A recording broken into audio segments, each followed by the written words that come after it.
ठीक है। तो ग्रुप बाय फंक्शन मेनली क्या होता है, जब हमें किसी भी चीज को आपस में ग्रुप करना होता है ना, एक साथ मिलाना होता है, उस केस में हम ग्रुप बाय फंक्शन यूज करते हैं।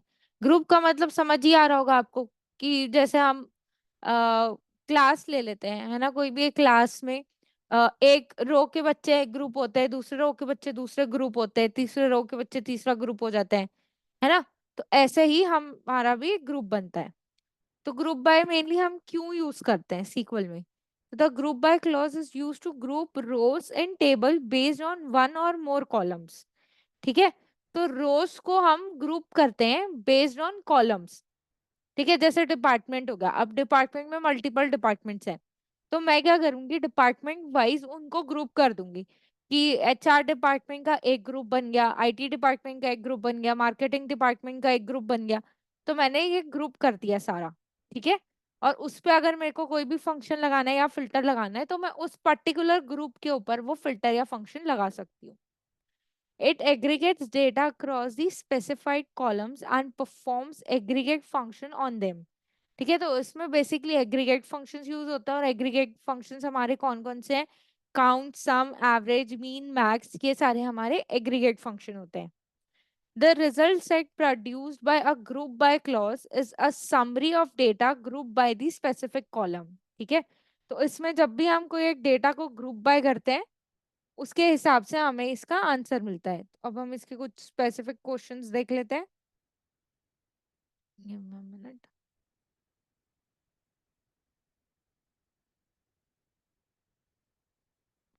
ठीक है, अब मेरे को देखना है कि हर एक डिपार्टमेंट में कितने एम्प्लॉयज हैं, है ना। तो उस दिन हमने ये टेबल बनाया था, सिलेक्ट स्टाफ फ्रॉम ईएमपी। तो यहाँ पे हमें डिपार्टमेंट नंबर भी मिल रहा है, हमें एम्प्लॉयज भी मिल रहा है, और सारा हमें डेटा भी मिल रहा है। अब मुझे ये देखना है कि डिपार्टमेंट वन में, डिपार्टमेंट सेवन में, सिक्स में, जितने भी डिपार्टमेंट्स हैं, इनमें कितने एम्प्लॉयज हैं। ठीक है, तो इस केस में हम क्या करेंगे, या हम देखते हैं यहाँ पे डीपीटी एम्प्लॉयज में भी है ना, एम्प्लॉय नंबर और डिपार्टमेंट नंबर, तो हम इससे ले लेते हैं। न्यू क्वेरी ही करते हैं हम। ठीक है। तो इस केस में हम क्या करेंगे, मुझे देखना है कौन से डिपार्टमेंट में कितने मेंबर्स हैं, और मुझे उसकी डिपार्टमेंट आईडी भी चाहिए। इस केस में हम करेंगे select DPT number count star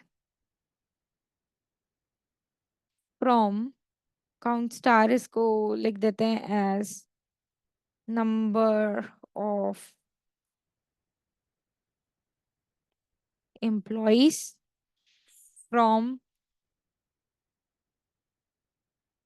DPT employee group bye,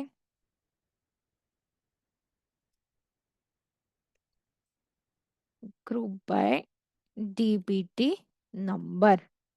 ठीक है, अब इसको हम रन करते हैं। डीपीटी होगा वो, डीईटी हो गया। Oh sorry. डीईपीटी।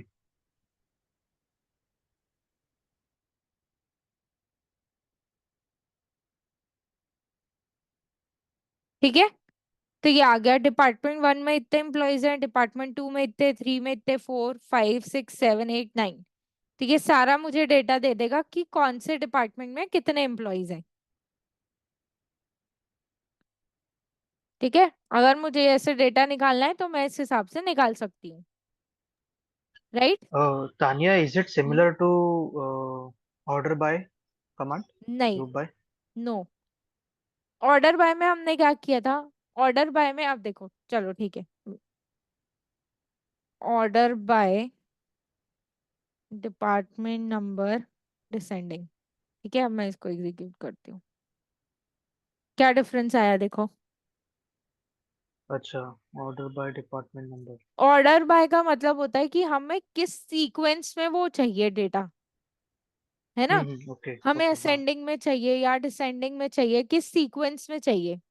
ग्रुप हम्म। बाय होता है कि हम एक पर्टिकुलर चीज को, जैसे यहाँ पे हमारे डिपार्टमेंट नंबर्स है ना, अब हाँ। डिपार्टमेंट वन में मेरे ढेर सारे एम्प्लॉयज हो सकते हैं, अब मुझे जानना है कि हर एक डिपार्टमेंट में मेरे कितने एम्प्लॉयज हैं। ठीक है। लाइक ओके मेरे ओके। एचआर में कितने हैं, मेरे मार्केटिंग में कितने हैं, फिनेंस में कितने हैं, डेटा इंजीनियरिंग में, डेटा एनालिटिक्स में, डिजिटल मार्केटिंग में कितने एम्प्लॉयज हैं। तो मुझे हर एक डिपार्टमेंट का निकालना है एम्प्लॉयज का डेटा। हम्म। ठीक है, उस केसेस में हम यूज करते हैं ग्रुप बाय। ठीक है। अच्छा जब अच्छा। हमें कोई एक स्पेसिफिक कॉलम के बेसिस पे काउंट चाहिए होता है किसी भी चीज का, ओके। है ना, तो इस केस में हम यूज करेंगे ग्रुप तो बाय। ग्रुप बाय के बाद जो भी कॉलम नेम हम डालेंगे तो उस अकॉर्डिंग टू दैट हाँ कॉलम वो हाँ, डेटा शो करेगा। Correct correct. ओके। ग्रुप ठीक बाय है। के अकॉर्डिंग वो उसको डिपार्टमेंट, जैसे ये डिपार्टमेंट नंबर है तो इसने यहाँ पे डिपार्टमेंट नंबर से ग्रुप बाय कर लिया। ठीक है। अब इसका अगर ओके। हम दूसरा देखते हैं, हमने एक और टेबल उस दिन बनाया था, हमने ये टेबल बनाया था। Ma'am, I also have one doubt. पूछो। Don't we use only one column in the aggregate function? Here you have written star. हम्म। तो मतलब जैसे काउंट है, तो जैसे हमें फॉर एग्जांपल सैलरी देखते हैं या एम्प्लॉय आईडी देखते हैं कि हमें उनका काउंट लेना है कि टोटल कितने नंबर ऑफ एम्प्लॉयज हैं। तो वो यहाँ पे लिख लो, आपने स्टार उसमें लिखा क्या है। फर्क पड़ेगा। ये लो, सेम डेट स्पेसिफिक आएगा। स्टार में तो जहाँ तक आपको पता है कि मतलब वो पूरे कॉलम की ही, मतलब पूरे टेबल की ही वैल्यू शो करता है ना पूरे उसमें। टेबल को वो करेगा ना, स्टार मतलब वो पूरा ऑल ओवर टेबल ले लिया, और टेबल में दो ही तो कॉलम है हमारे, डिपार्टमेंट नंबर और एम्प्लॉय नंबर। उससे क्या डिफरेंस आएगा। ओके वो कॉलम्स को ही काउंट करेगा ना, वो एक एक एक रो को ऐसे से जाके नहीं करेगा। मतलब रो में अगर मान लो चार कॉलम है ना, तो ऐसा नहीं है कि चार कॉलम में वो हर एक रो को 1 2 3 4 5 6 7 8 9 10 ऐसे नहीं गिनेगा वो। रो 1 रो 2 रो 3 रो 4 रो 5 वो ऐसे ही गिनेगा ना। तो अगर मैं काउंट स्टार लिखती भी हूँ तो वो तो ऐसे ही काउंट करेगा, रो 1 रो 2 करके ही काउंट करेगा। ओके। एंटिटी तो वो वन रोज का एंटिटी काउंट टू लेता है वो। एंटिटी एंटिटी फोर वो ऐसे काउंट नहीं करता।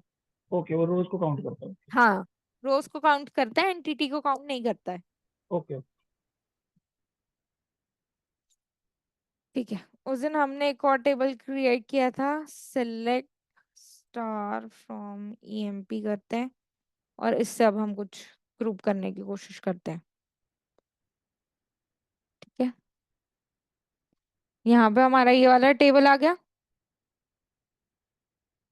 अब हमें चाहिए कि हर एक डिपार्टमेंट की मैक्स सैलरी चाहिए मुझे। ठीक है। या मान लो मैनेजर, एक मैनेजर के अंडर में कितने एम्प्लॉयज हैं मुझे उसका काउंट चाहिए। तो हम इसको भी सेम वे से ही लिखेंगे। Give me a minute.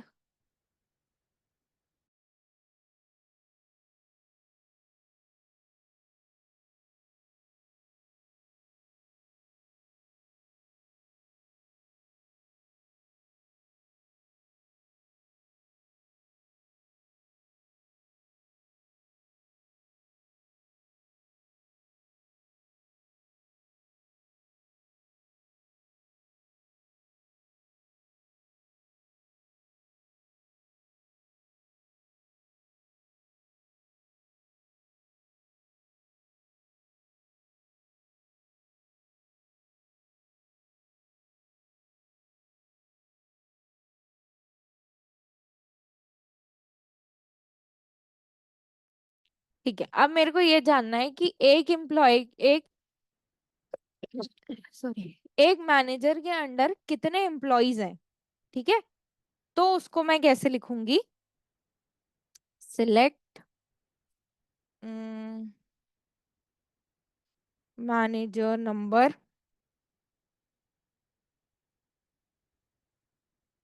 Count star from EMP, या चलो इसको भी दे देते हैं हम, नंबर ऑफ एम्प्लॉयज ही दे देते हैं। ठीक है, नंबर ऑफ जूनियर्स लिख देते हैं, एम्प्लॉयज ही ठीक है, number of employees from EMP group by manager ID, या मैनेजर नंबर था ना, ग्रुप बाय मैनेजर नंबर। ठीक है। अब हम इस क्वेरी को रन करते हैं। आ गया। सिर्फ ये वाला एक मैनेजर है। अगर इसको मैं ऑर्डर बाय भी कर दूं, ऑर्डर बाय,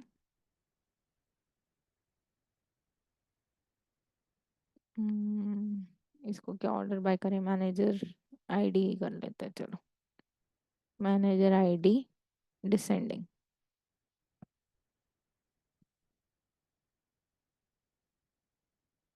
सॉरी।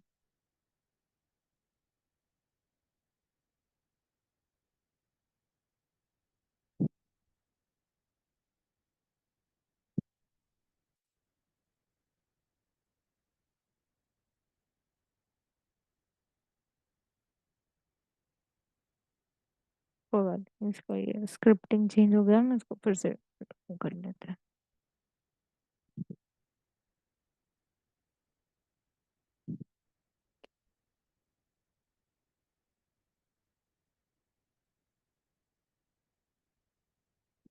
हम्म, फिर से लिख लेते हैं, कोई ना।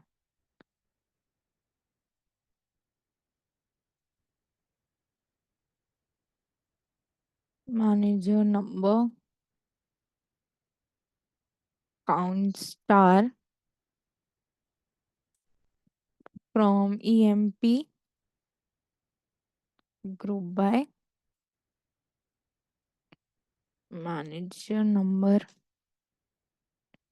Order by, manager number descending.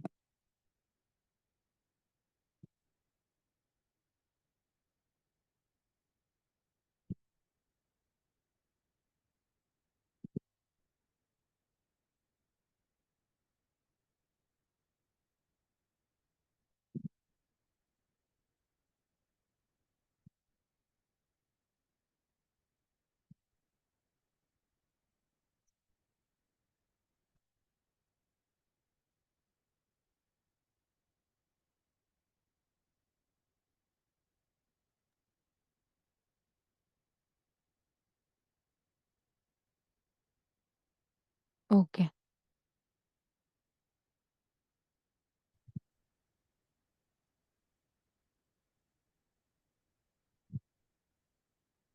अब क्या आ रहा है? पूरा। ठीक है। अगर मुझे देखना है कौन से मैनेजर के अंदर कितने एम्प्लॉयज हैं, तो मैं इस तरीके से ये भी देख सकती हूँ। ठीक है, अब हम देखते हैं कि पर डिपार्टमेंट की एवरेज सैलरी कितनी है। ठीक है, अब मुझे देखना है कि एवरेज सैलरी कितनी है हर एक डिपार्टमेंट में। तो उस केस में कैसे लिखूंगी मैं? सिलेक्ट एवरेज सैलरी,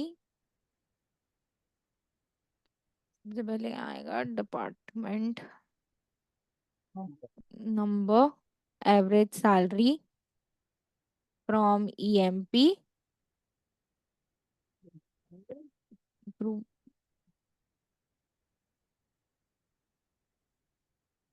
किसी का माइक ऑन है। Oh, sorry. Group by department number. ठीक है,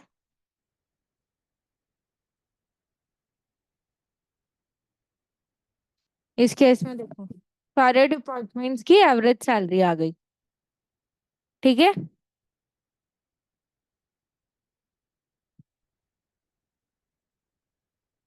ओके। यस।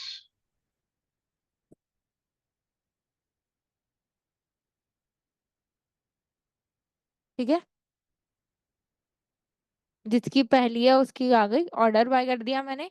अच्छा, अब यहाँ पे कुछ डिफरेंस दिख रहा है? मैंने ऑर्डर बाय में कुछ चेंज किया, कुछ दिख रहा है डिफरेंस? क्या किया हाँ, मैंने उस ऑर्डर बाय में? ऑर्डर बाय 2 किया है ना। टू क्यों किया मैंने?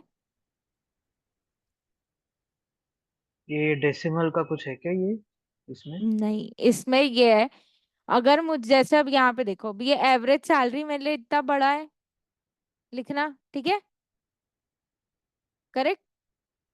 मैंने सेकंड नंबर पे कौन सा कॉलम कॉल किया हुआ है? एवरेज सैलरी कॉल किया है मैंने सेकंड नंबर पे। हाँ हाँ। तो अगर मुझे एवरेज सैलरी नहीं लिखना है, है ना। तो उस केस में मैं सिर्फ टू लिख सकती हूँ। अब अगर मुझे डिपार्टमेंट वाइज करना है, तो मैंने फर्स्ट नंबर पर डिपार्टमेंट कॉल किया हुआ है, तो मैं D1 कर दूंगी। Order by one, order by, यहाँ पे टू लिख दिया। यहाँ पे ऑर्डर बाय वन या टू का मतलब है यहाँ से हम कौन से कॉलम को उठा रहे हैं। ठीक है, तो ये मेरा कॉलम वन है, ये मेरा कॉलम टू है। तो अगर मैं यहाँ पे ऑर्डर बाय वन लिखती हूँ, इसका मतलब मैं डिपार्टमेंट नंबर को ऑर्डर बाय कर रही हूँ। अगर मैं टू लिखती हूँ, इसका मतलब है मैं एवरेज सैलरी को ऑर्डर बाय कर रही हूँ। आया समझ Basically, में? we don't need to mention the column name. Instead of the हाँ, column number, we can mention. हाँ, instead of that we can mention column number, but Yeah. Be very sure कि आप कौन सा कॉलम नंबर वहां पे लिख रहे हो। ठीक है,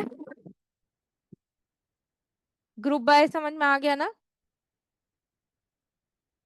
Yes. अब हम दूसरे क्लॉज पे जाते हैं। दूसरा जो हमारा क्लॉज है वो है हैविंग। अब हैविंग क्लॉज क्या होता है? The having clause is used in conjunction with the group by clause to filter the results of aggregate functions applied to grouped data। मैंने बताया था कि जब भी हम एग्रीगेट फंक्शन पे फिल्टर लगाना है हमें, है ना, जैसे average salary greater than 2000, average salary smaller than 5000, अगर मुझे ऐसा कुछ भी फिल्टर लगाना है एक एग्रीगेटेड कॉलम के ऊपर, तो वहां वेयर क्लॉज नहीं हैविंग क्लॉज काम आता है। ठीक है, एंड हैविंग क्लॉज की कंडीशन ही यही है कि वो ग्रुप बाय फंक्शन के साथ ही काम आएगा। वेयर क्लॉज आप ग्रुप बाय के साथ भी लिख सकते हो, अगर आपको नहीं लिखना है तो वैसे भी लिख सकते हो। जैसे मैंने यहाँ पे लिख देती हूँ एक बार। हम्म, यहाँ पे अगर मेरे को कुछ वेयर कंडीशन लगाना है तो मैं वो भी लिख सकती हूँ। वेयर के आगे मैं कुछ भी यहाँ पे लिख सकती हूँ। ठीक है, वेयर डेट कुछ भी डाल लूँ, या यहाँ पे वेयर इस टाइप से आएगा। लेकिन हैविंग हमेशा ग्रुप बाय क्लॉज के बाद ही आएगा और ग्रुप बाय क्लॉज के साथ ही आएगा। विदाउट ग्रुप बाय क्लॉज वो नहीं आ सकता हैविंग फंक्शन।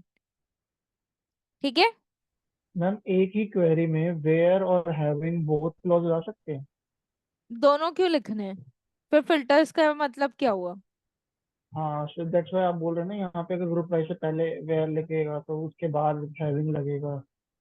अगर कोई एक एग्रीगेटेड फंक्शन है, अगर आपको एग्रीगेट फंक्शन के अकॉर्डिंग निकालना है, चलो इसको मैं ऐसे ही समझाती हूँ। अगर मुझे यहाँ देखना है, ठीक है, यहाँ पे मैंने लिख दिया एवरेज सैलरी चाहिए मुझे, यहाँ पे मैंने ग्रुप बाय किया। अब मुझे एक क्लॉज लगाना है कि जो मेरी एवरेज सैलरी है ना, वो मेरी 6 लाख से या मान लो 80,000 से बड़ी होनी चाहिए। तो अब मैं इस केस में क्या लिखूंगी? Having average salary is greater then 680,000 करते चलो।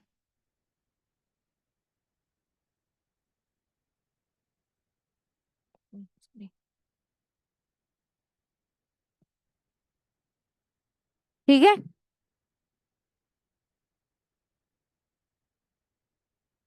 अब मेरी सिर्फ वही सैलरी आएगी जो 80,000 से बड़ी है।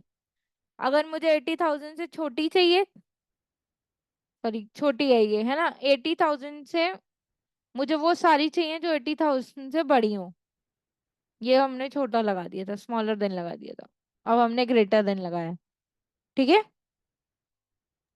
तो अगर मुझे ऐसा कुछ चाहिए होगा डेटा, तो इस केसेस में हम हैविंग क्लॉज लगाएंगे, ना कि वेयर क्लॉज। अगर मैं यहाँ पे हैविंग की जगह वेयर क्लॉज लिख देती हूँ, इसको मैं हटाती हूँ और यहाँ मैं लिख देती हूँ where. Where from employee, where average salary is greater than 80,000। देखना ये रन ही नहीं करेगा। आ रहा है error? Yes. Invalid use of group function आ रहा है। हाँ। यस। यस।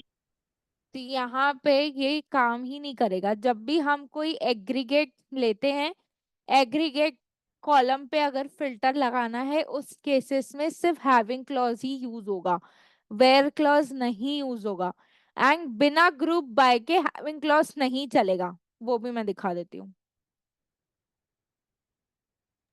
बेसिकली जब हम ग्रुप बाय नहीं लगाएंगे तो हम वेयर क्लॉज को फिर यूज कर सकते हैं। हाँ, नहीं, आप वेयर क्लॉज को ग्रुप बाय के साथ भी यूज कर सकते हो। यहाँ पे मैं ओके। अगर, उसका मैम उसका भी चलो एक एग्जांपल देखो।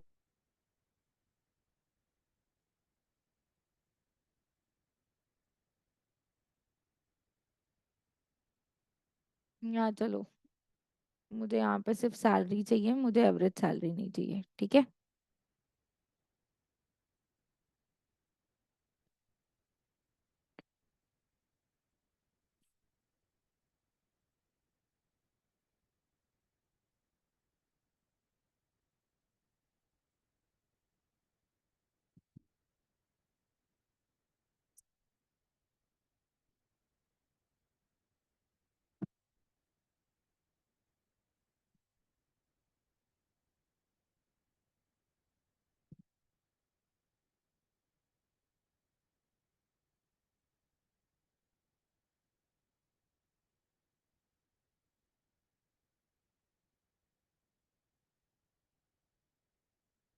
क्यों नहीं रन हो रहा?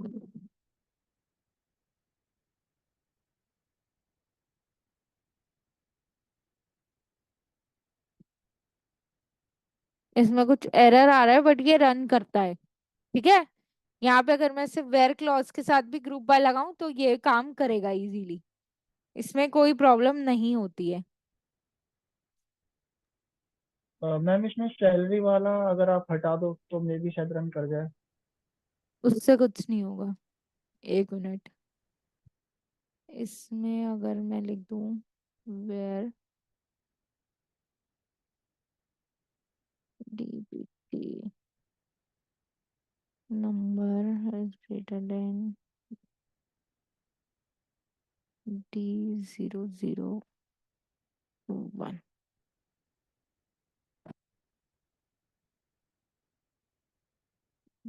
इसमें कुछ एरर आ रहा है, ये मैं आपको चेक करके बताऊंगी एरर क्यों आ रहा है।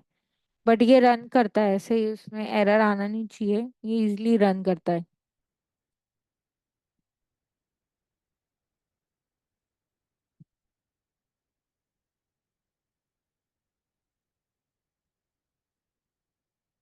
इसमें ऐसा कुछ प्रॉब्लम आनी नहीं चाहिए।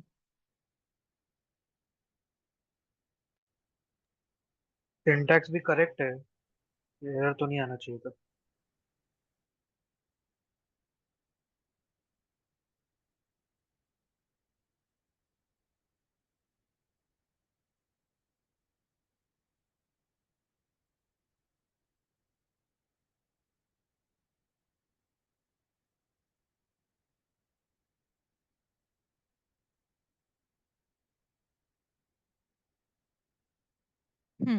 अब आ गया, सिंटेक्स एरर था उस समय कुछ, ठीक है। यहाँ पे मैंने वेयर क्लॉज लगाया है, ठीक है ना। ग्रुप बाय फंक्शन हम हमेशा एग्रीगेट्स के लिए ही लगाते, तो यहाँ मैंने एक एग्रीगेट ही मिसिंग कर दिया था, मैंने यहाँ कोई एग्रीगेट डाला ही नहीं था, इसलिए वो एरर आ रहा था। अब मैं यहाँ चाहे इसको एवरेज कर दूं, चाहे इसको मैं मैक्स सैलरी कर दूं, इसको मैं मैक्स सैलरी कर देती हूँ,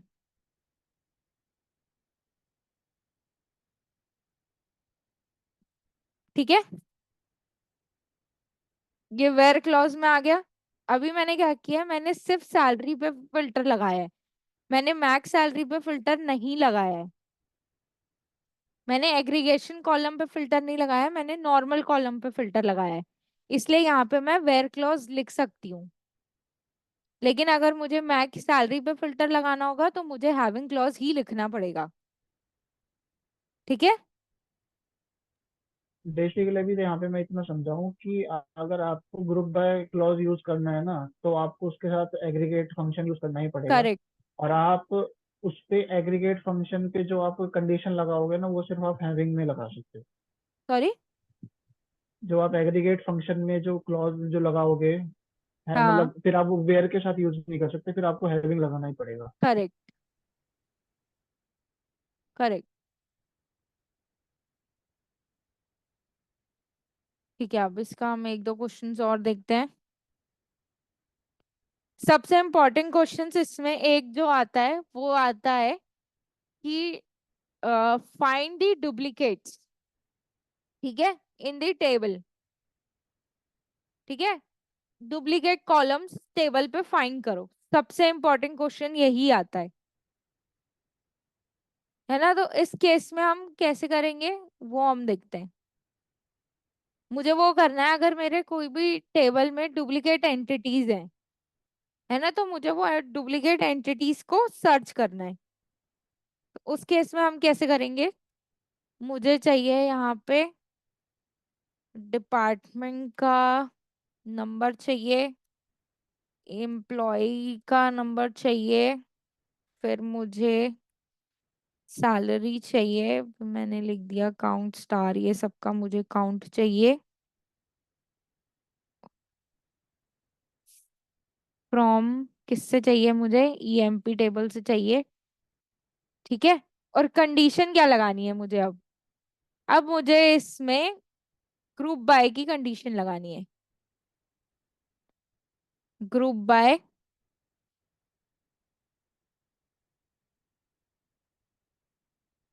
मैंने बोला group by department number having, या क्या लिख सकती हूँ मैं, हैविंग क्या, count of star is greater than 1, sorry is equals to 1। ठीक है,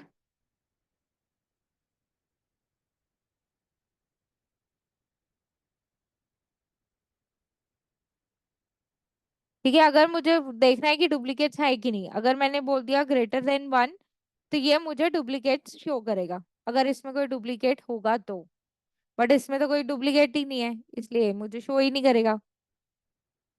ठीक है, अगर मैं सिर्फ यही दो कॉलम्स भी रखूं तो भी देखते हैं कि ये मुझे कोई डुप्लीकेट शो करता है क्या। हाँ, आ रहा है, देखो, है ना। इस टेबल में ये दो डिपार्टमेंट जो हैं ये डुप्लीकेट्स डले हुए हैं, तो ये एंटिटीज जो है ये मेरी डुप्लीकेट है।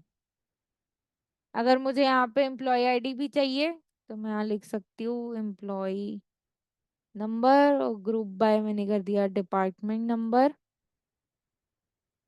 Comma employee number.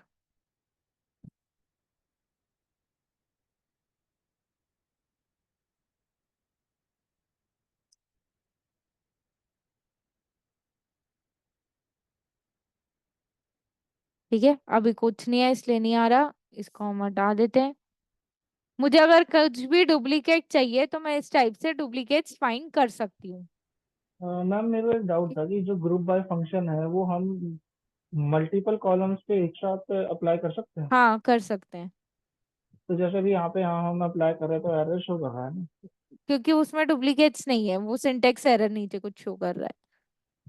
ठीक है, बट अगर मुझे चाहिए तो मैं उसमें ग्रुप बाय को मल्टीपल कॉलम्स में भी कर सकती हूँ। ठीक है, कोई प्रॉब्लम नहीं है, हम मल्टीपल को उस पे भी कर सकते हैं। ये हो गया हमारा हैविंग और ग्रुप बाय क्लॉज। आज के लिए और आगे बढ़ें, यूनियन और यूनियन ऑल पे जाएं। हाँ मैम, मेरे हाँ को ये था कि आप क्वेश्चन ओके, उसके एंड में, क्लास के एंड में बता दो कि मतलब प्रैक्टिस क्वेश्चंस जो होते हैं थोड़े मतलब बेनिफिट होगा उससे। आपको मैंने उस दिन बताया था W3 स्कूल्स ओपन करो, उसमें आपको सारे प्रैक्टिस क्वेश्चंस मिल जाएंगे। प्लस आप लोगों को ये कोई थोड़ा बहुत फंक्शन है अपना मैम? भी सर्च करना ये कोई डब्ल्यू। एप्लीकेशन है? हाँ, W3 स्कूल एक वेबसाइट है, मैंने ग्रुप में भी लिख के भेजा था। उसमें आपको हम्म। सारे सीक्वल के क्वेश्चंस मिल जाएंगे प्रैक्टिस करने के लिए, उससे प्रैक्टिस करो। प्लस अगर ऑनलाइन भी जाके गूगल में भी सर्च करोगे ना, practice hmm. Questions for SQL, आपको ढेर सारे क्वेश्चंस मिल जाएंगे। उन क्वेश्चंस को पढ़ो और उसके हिसाब से अपने जो भी हमने डेटा बनाया उसको देखो कि इससे क्या क्वेश्चंस बन सकते हैं, और उसको प्रैक्टिस करो। ऐसे ही करने पड़ेंगे, क्योंकि अगर मैं 4-6 क्वेश्चन दे भी दूंगी तो वो 4-6 में लिमिटेड नहीं है ना, वो अनलिमिटेड क्वेश्चंस आएंगे। तो ओ- थोड़े बहुत सर्च आपको करना ही पड़ेगा। ओके। ठीक है। बाकी ये तो डेटाबेस तो इसमें ये डला ही हुआ है ना, ये वाले जो पीपीटी है ये तो डली हुई है सब जगह, तो इसकी तो कोई प्रॉब्लम नहीं है। बाकी जो क्वेश्चंस हैं वहाँ जो मैंने उस दिन 53 क्वेश्चंस दिखाया था इंपॉर्टेंट क्वेश्चंस, वो भी मैं अपलोड कर दूंगी इसमें, तो आप लोग उसको भी देख के प्रैक्टिस कर सकते हो। Yes okay. तान्या, वो वाला स्लाइड अपलोड कर देना आप। हाँ मैं अपलोड कर दूंगी, अभी उसमें 45 क्वेश्चंस ही हैं बट उसमें और क्वेश्चंस ऐड होंगे। और मैम आपने चलेगा, हम लास्ट। मतलब हाँ बेसिक से ओके। चालू करके धीरे धीरे विल गो हाँ towards the done. 50th question ना। Yes right. तो आपने अब लास्ट क्लास अपलोड कर दी थी? हाँ कर दी थी। मैंने भी ट्रैक चेक किया था, वो चलो कल गया था वो मैंने कि वो ड्राइव पे वो शायद दिखा नहीं था, देखता हूँ।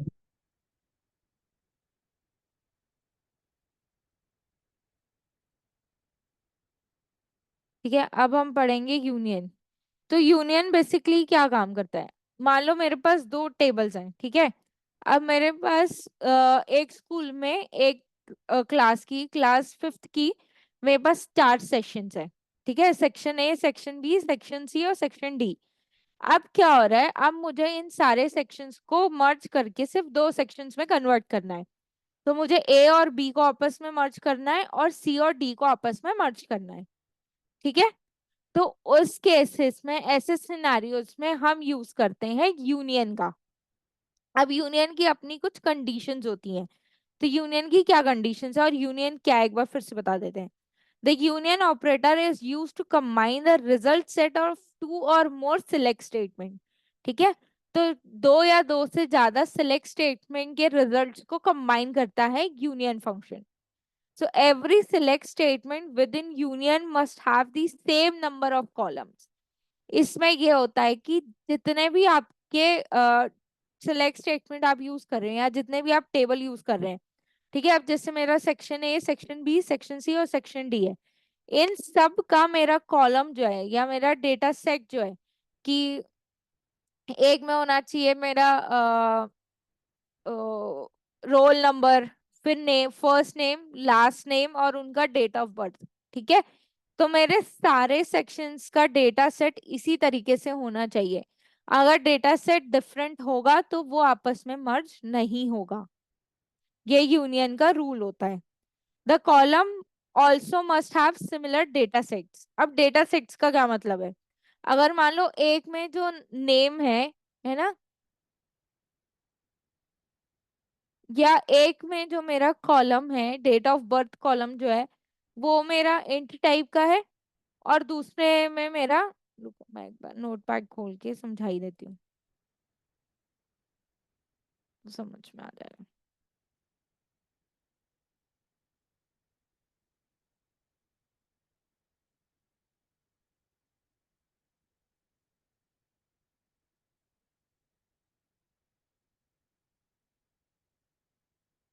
ठीक है।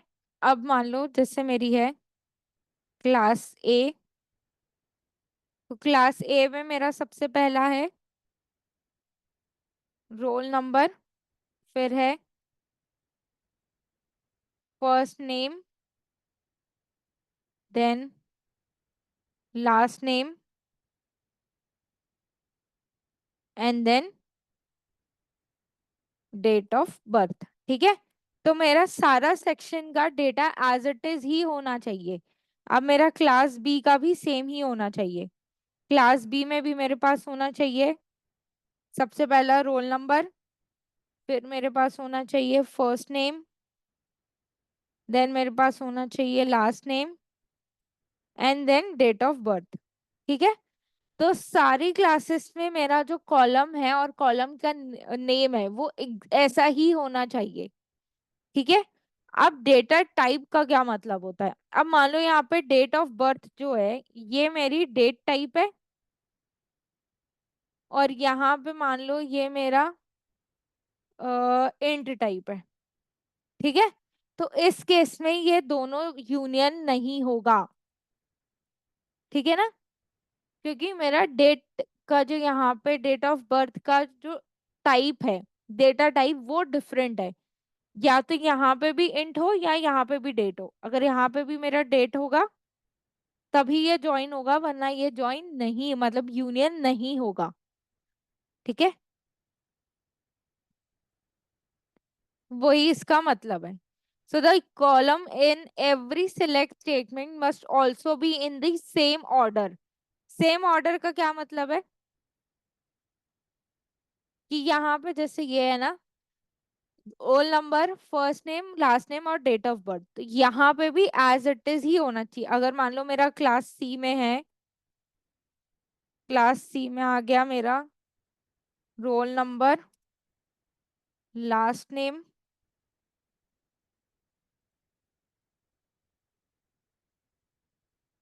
First name. मेरे को 1 मिनट देना ना, 1 मिनट बस।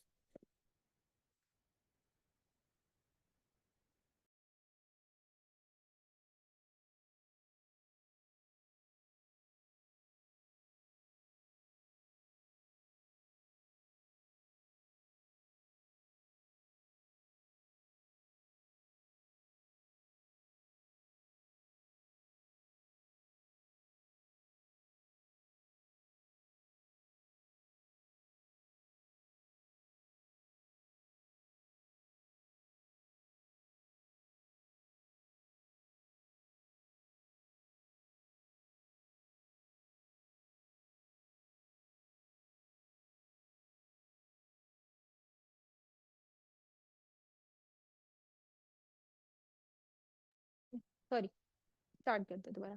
सो क्लास सी में जैसे मैंने बोला कि पहले रोल नंबर है, फिर लास्ट नेम है, फिर हमारा होगा first name, and then date of birth. तो इस केस में क्योंकि मेरा कॉलम्स जो है वो मैच नहीं करेंगे, अगर मुझे class B union class C करना है तो वो फेल हो जाएगा। क्यों फेल हो जाएगा? क्योंकि मेरा यहाँ पे ये जो कॉलम का सीक्वेंस है वो मैच नहीं कर रहा है। ठीक है, तो ये सारी कंडीशंस होती है हमारी यूनियन की। प्लस यूनियन करता क्या है? तो यूनियन क्या करता है? Specifies the operation to combine the result removing duplicates by default. ठीक है, तो यूनियन में डुप्लीकेट्स नहीं आएंगे। अब जैसे यहाँ पे मैंने लिखा, मान लो टेबल 1 है मेरा, टेबल 1 में मेरा है ABCDE। ठीक है, ABCDE,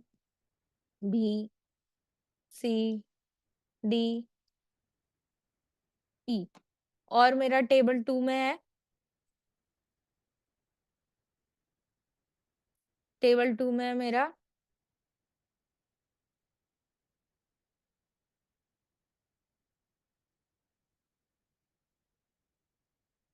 FG,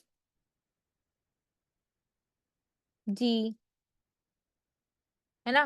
टेबल 2 में मेरा F और G है। ठीक है, तो इसके FG और एक और लिख देते हैं,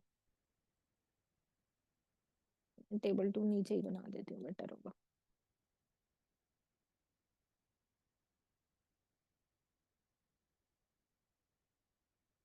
टेबल 2 में मेरा है FGHANC।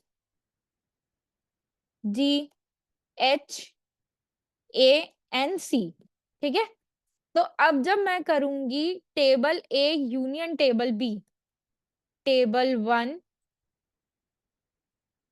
यूनियन टेबल 2, ठीक है, तो इसमें बाय डिफॉल्ट ये जो यहाँ पे A और C दो दो बार है, ये इसको रिमूव कर देगा और मुझे वैल्यूज क्या देगा ये? अगर मैं table A union table B करूं तो ये मेरे को बाय डिफॉल्ट वैल्यूज देगा A B C D E F and G and H।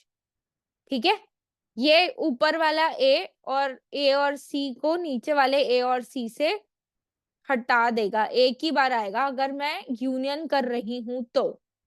इसका हम एक सैंपल लेते हैं। हमने यहाँ दो टेबल्स ऑलरेडी बना के रखे हैं, स्टूडेंट A और स्टूडेंट B। तो हम ये दो टेबल्स देखते हैं कि ये टेबल्स में क्या क्या है हमारे पास। सिलेक्ट स्टार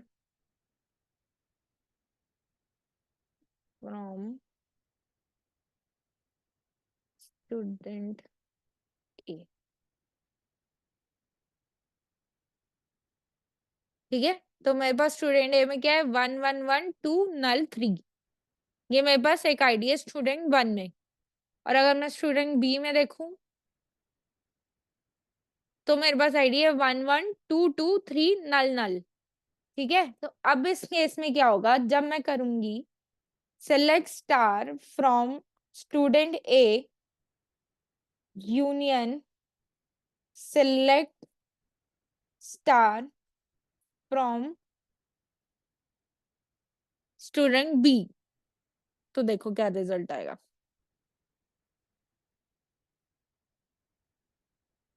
क्या आया, 1 2 नल 3, है ना। इस केस में क्या होगा, जितने भी डुप्लीकेट्स हैं, अगर एक टेबल में भी वो मल्टीपल बार आ रहा है, जैसे यहाँ पे A अगर 3 बार आया होता, यहाँ पे भी A आया था, फिर C आता, फिर A आता, फिर D आता, तो ये इस केस में भी सारे जो डुप्लीकेट्स हैं उनको रिमूव करके मुझे सिर्फ ये जो डिस्टिंक्ट वैल्यूज है वही रिटर्न करेगा। ये क्या करता है, ये कौन करता है, हमारा यूनियन करता है।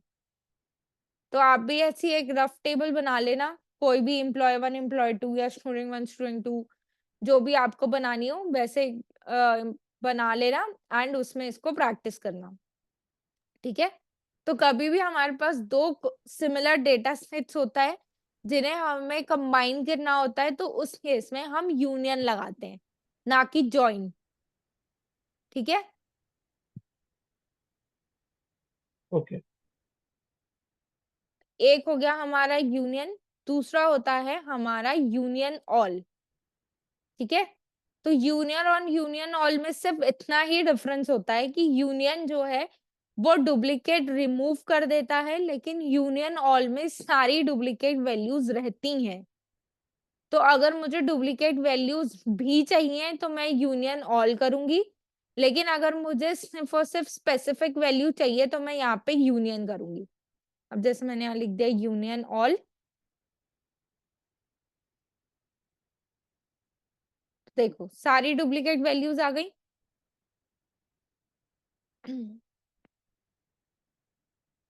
ठीक है, तो यूनियन ऑल क्या करेगा, मेरे टेबल ए से स्टूडेंट ए का जो मेरा जितना भी डेटा है वो पहले वो सारा डेटा लेकर आएगा, फिर मेरा स्टूडेंट बी का सारा डेटा लेकर आएगा।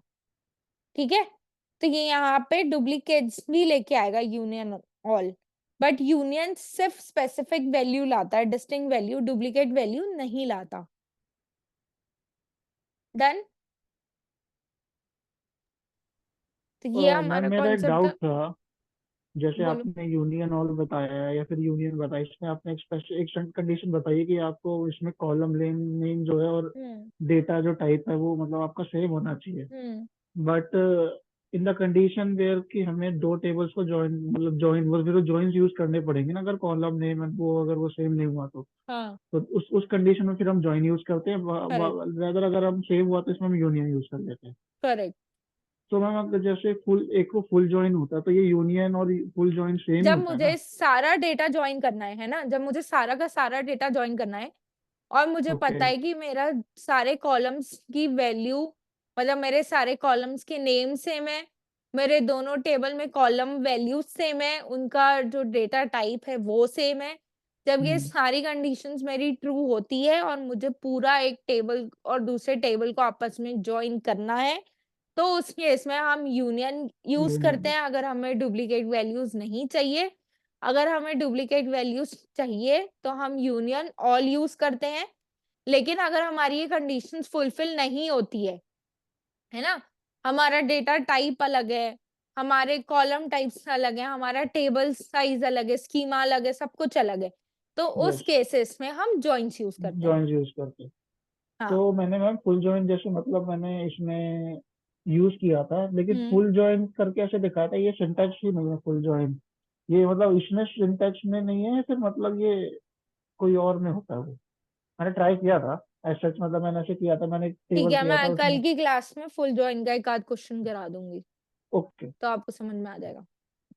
कल भी क्लास 8 o'clock की रहेगी ना, इवनिंग में। या नो इशू।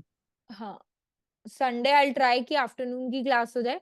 एंड इस पूरे week from today till next Friday और सैटरडे, जब तक हमारा सीक्वल कंप्लीट नहीं हो जाता, अब हमारा बहुत थोड़ा सा ही चीजें बची हैं, हमारे केसेस बचे हैं, प्लस हमारा इसमें अब व्यू बचा है एंड केसेस बचे हैं। ठीक है, तो विंडो हम, फंक्शन।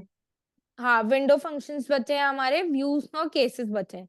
ठीक है, तो हमारा most probably next 4 to 5 classes में हमारी ये क्लास कंप्लीट हो जानी चाहिए। तो I try my level best कि फ्राइडे तक मैं आप लोगों की ये क्लास कंप्लीट कर दूं सीक्वल की। सो फ्रॉम सैटरडे आपकी आशुतोष सर पाइथन की क्लासेस स्टार्ट कर दें। ठीक है, तो मैम आई हमारा थिंक जो इसमें नॉर्मलाइजेशन वो वाला भी आता है ना, मे बी। नॉर्मलाइजेशन डीनॉर्मलाइजेशन का भी मैं बता दूंगी कॉन्सेप्ट। ठीक है, वो हम डेटा वेयर हाउस के साथ आता है, वो मैं समझा दूंगी कल। ओके। ठीक है, तो ये आज के लिए हम क्लास को यहीं वाइंड अप करते हैं। ठीक है।